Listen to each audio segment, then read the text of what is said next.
আপনারা দেখেছেন মাগুরার মাত্র ৮ বছরের একটি শিশু বাচ্চা আসিয়া, এই ছোট্ট বাচ্চাটাকে কিছু মানুষরূপী জানোয়ার, এদেরকে মানুষ বলা উচিত না, কারণ আমার আল্লাহ বলেছেন উলাইকা কালানআম বাল হুম আদল, এরা মানুষের থেকেও নিকৃষ্ট, এরা পশুর থেকেও নিকৃষ্ট।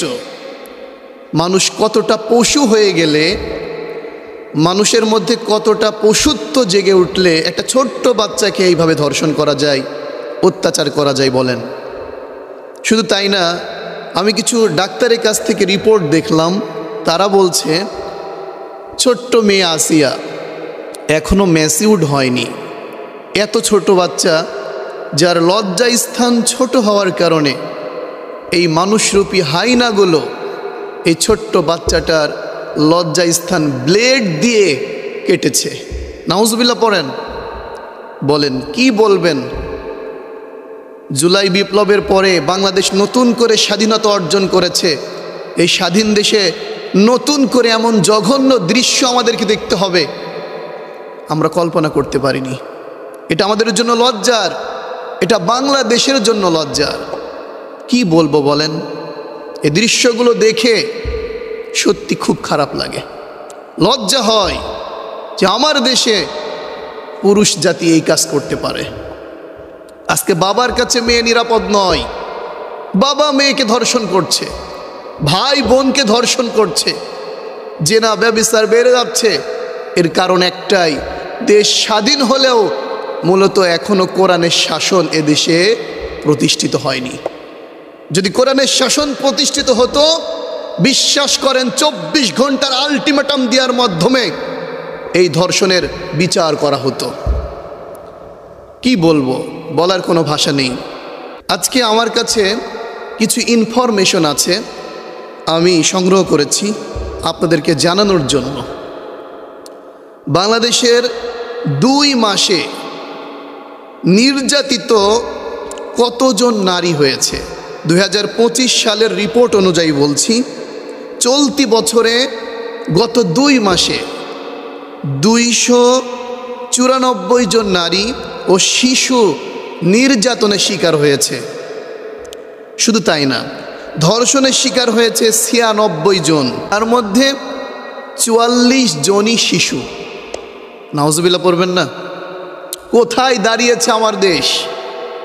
কোথায় আমাদের শাসন ব্যবস্থা, যার কারণে এমন দৃশ্য আমাদের সামনে দেখতে হলো এখনো? শুধু তাই না, দেখেন, মানবাধিকার সংগঠন আইন ও সালিশ কেন্দ্র আশোকের তথ্য অনুযায়ী 2025 সালের জানুয়ারি মাসে সারা দেশে ধর্ষণের শিকার হয়েছেন 39 জন নারী। চিন্তা করে দেখছেন, এই 2 মাসে ধর্ষণের শিকার হয়েছে 39 জন। এদের মধ্যে ধর্ষণের ঘটনা ঘটেছে 21টি এবং দলবদ্ধ ধর্ষণের শিকার হয়েছেন 18 জন। এবার ফেব্রুয়ারি মাসে দেখেন,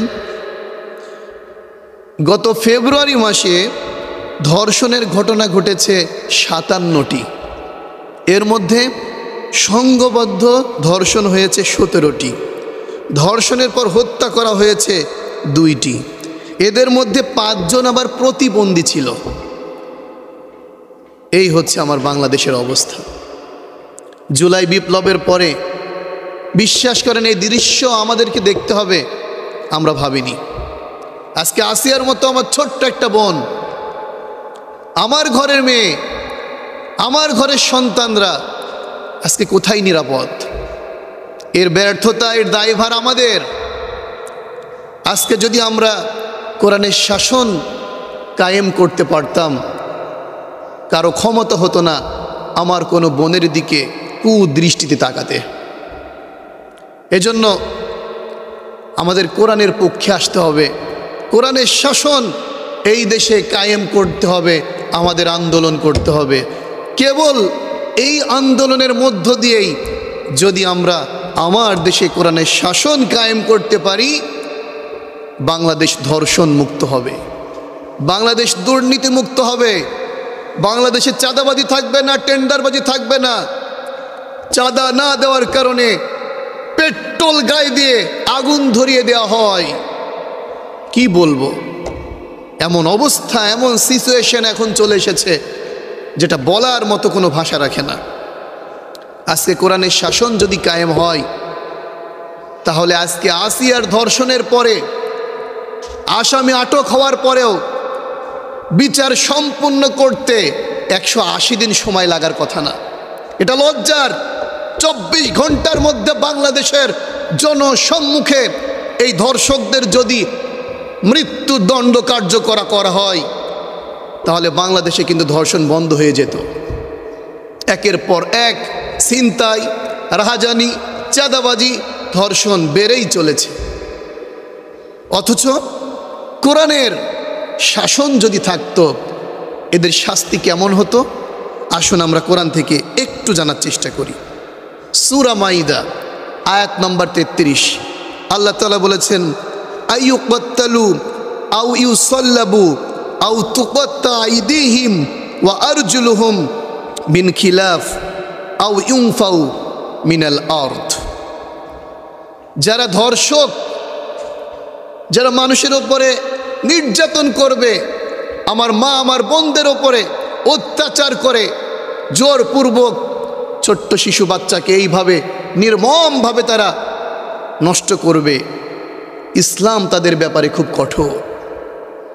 ইসলাম তাদেরকে ছেড়ে দেয়নি, তাদের ব্যাপারে ইসলাম কঠিন সিদ্ধান্ত দিয়েছে। 1 নম্বর, আও ইউকাত্তালু, এই ধর্ষকদের কোনো কথা ছাড়াই এদেরকে হত্যা করতে হবে। কথা বলেন, ধর্ষকদের কোনো ক্ষমা নেই, এদের শাস্তি একটাই, মৃত্যুদণ্ড। অথবা আও ইউসাল্লাবু, তাদেরকে শুলে চড়িয়ে হত্যা করতে হবে। অথবা আও তুকাত্তা আইদিহিম ওয়া আরজুলুহুম মিন খিলাফ, বিপরীত দিক থেকে তাদের হাত পা কেটে ফেলতে হবে। এটা আমার কথা নয়, এই মানুষরূপী জানোয়ারগুলো, যাদের বুক কাঁপে না, মায়া দরদ ভালোবাসা বলতে কিছু নাই, এই পশুগুলো যদি বিপরীত দিক থেকে হাত পা কেটে দেওয়া যায়, বাংলাদেশে নজির হয়ে যাবে, ধর্ষণ বন্ধ হয়ে যাবে। ঠিক কিনা বলেন? এই জন্য আল্লাহর দেওয়া বিধান যদি আমরা কায়েম করতে পারি আল্লাহর জমিনে, বাংলার জমিনে, তাহলেই কেবলমাত্র আমাদের দেশে শান্তি আসা সম্ভব। সবশেষে আল্লাহ তাআলা বলেছেন, অন্তত আও ইউনফাউ মিনাল আরদ, যারা টেন্ডারবাজি করে, যারা চাঁদাবাজি করে, যারা মানুষের উপরে জুলুম করে, অত্যাচার করে, ধর্ষণ করে, তাদের শেষ শাস্তি হবে দেশের মাটিতে তাদের জায়গা হবে না। যারা জুলুম করে আসলেই তাদের দেশের মাটিতে জায়গা হয় না, ইতিহাস সাক্ষী। আল্লাহর ঘোষণা, তাদের দেশ থেকে দেশান্তর করতে হবে, দেশ থেকে বের করে দিতে হবে, চুল কালি মাখিয়ে দিয়ে অপমান করে বের করে দিতে হবে। সম্মানিত মুসল্লিবৃন্দ, আমাদেরকে সচেতন হতে হবে, আমাদের ছেলে মেয়েদের প্রতি আমাদের সুদৃষ্টি রাখতে হবে। কোনো অপরিচিত ব্যক্তির সাথে আমার মেয়েকে রাতে থাকতে দেওয়া যাবে না। আমার মেয়ে ছোট হলেও রাতের বেলায় তাকে দেখে শুনে রাখতে হবে, কোথায় যাচ্ছে, কি খাচ্ছে, কার সাথে উঠা বসা করছে, আমাদেরকে সতর্ক থাকতে হবে। না হলে আমাদের পরিণতিও হয়তোবা আমার ঘরের মেয়েও এমন ক্ষতিগ্রস্ত হতে পারে। সম্মানিত উপস্থিতি, আল্লাহ তাআলা আমাদের সকলকেই এই আলোচনা বুঝে আমাদের সন্তানদেরকে এবং বাংলাদেশের মানুষদেরকে, এজন্য আমরা চাই এ সকল ধর্ষকদের শাস্তি সুনিশ্চিত করতে।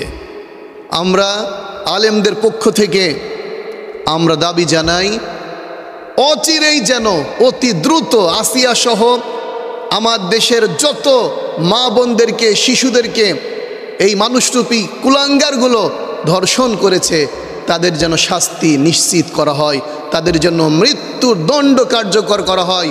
শুধু তাই না, আমাদের পরামর্শ, আমাদের আবেদন থাকবে, জনসম্মুখে বাইতুল মোকাররম মসজিদের সামনে এই ধর্ষকদেরকে শাস্তি নিশ্চিত করতে হবে, মৃত্যু দণ্ড কার্যকর করতে হবে।